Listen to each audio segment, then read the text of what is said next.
What is up, guys? Rick is here, and this is the best sidearm in Battlefield 4. So this is the best sidearm, not the best sidearm to use as a primary.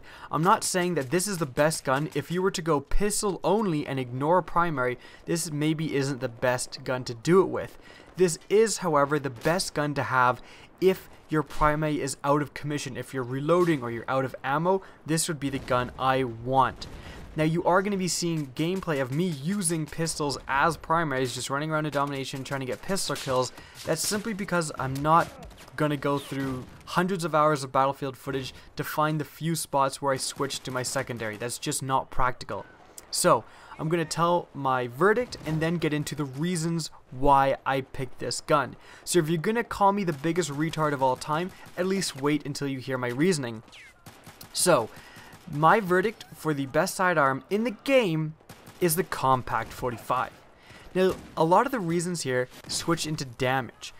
Of course, the highest damaging sidearms is, well, firstly, the Shorty 12G. That just isn't practical for me. It isn't reliably a one-shot kill. It can be a one-shot kill, which makes it, I still use it, but I wouldn't say it's like the best sidearm in the game because it's simply not versatile at all. It's only good in certain scenarios. If you're up close to a guy, I wouldn't rely on it. You know, when I take it out, I can get kills with it, but I would most of the time rather have a pistol at my side.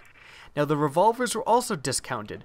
Simply, the allowance for error for them is way too high. A lot of people, they forget about the factor of usability, and such that, you know, a lot of people say in the comments like, oh, I can't believe you didn't pick this gun. I burst fire with it and it's insanely good. Well, to be quite honest, not everyone is a burst fire champion in this game. A lot of people, you know, you're just average players, and not many people are going to be able to rely on the the Rex, and the 44 Magnum to get constant one-hit kills. Because if you miss with those guns, that's pretty much a death sentence. You have to be absolutely on par with your aim.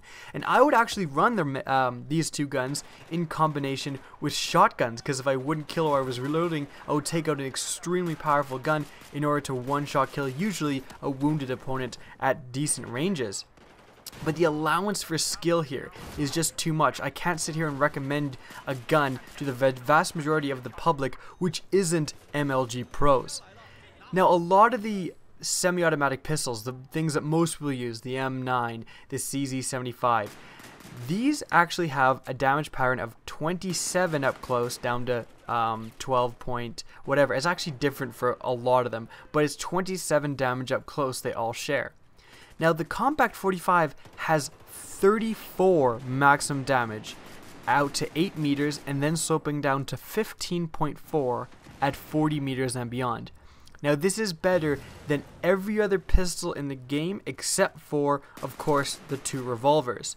This means that you're going to be doing more damage with the Compact 45 and the M1911. The M1911 has the exact same damage pattern as the Compact 45, but you're going to be able to do more damage up close and at far with the Compact 45. Now, this is a huge advantage because you're going to be able to kill one shot sooner, and also remember, a lot of the time when you're using your pistol, you have already wounded this opponent. You've shot a few shots, he's been shot, you're in a battle scenario.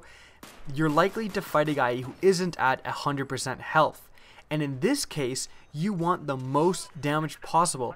One shot with the Compact 45 is going to kill faster than the G18 that has 900 rounds per minute. If you can kill a guy in one shot with the Compact 45, again, it is faster time to kill than the G18 with 900 rounds per minute. And again, in a battle scenario, it's likely that they will have 34, not very likely, but possible, and in fact has happened to me several times, where they have 34 or less health and you're able to kill in a single shot. So that is, again, a huge advantage for the Compact 45. And these guns, the Compact 45, again, is so nice because you get this huge bonus in damage. You also get 11 round magazine, which is 3 more than the M1911. So you have a bigger magazine than an M1911. and you have a pretty decent rounds per minute, 320 rounds per minute, compared to, let's say, a very common gun like the CZ75, that's 360. So you're able to, you know, pop, get some decent shots off with the compact 45. It's not like it's shooting extremely slow. You can get very decent shots off with the compact 45, and those shots are doing more damage. So the allowance for error is pretty high. Like, the compact 45 is not worse off. In fact, it's better than most of the other pistols.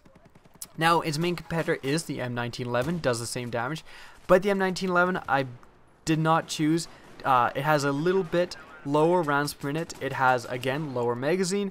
It has lower recoil, which is an advantage, but frankly, when you're shooting single fire, I'm not like, oh, no one's going to be overwhelmed by the recoil of the compact 45. The recoil is 1 up, 0.2 left, and 0.2 right. So the compact 45 is extremely low recoiling, especially considering you're shooting it single fire. Every other stat for this gun, the reload, the hip fires, all that is on par with the other semi-automatic pistols. So, in short, the compact 45 is there when you need it. If you've wounded an opponent, if you ran out of ammo and there's a guy right up your ass, the compact 45 will kill him. It does more damage than the other pistols. It is extremely reliable. It has an allowance for error. If you miss, you can just get back on target and pop 10 more rounds into an enemy's skull. It always works for me. I love this gun. It kills so many people for me because, again, that high damage, decent rounds per minute, and an 11 round magazine, and a pretty quick reload means that it is just performing for me all the time. Hope you guys enjoyed the video. Remember to rate, comment, and subscribe, and as always, have a good day.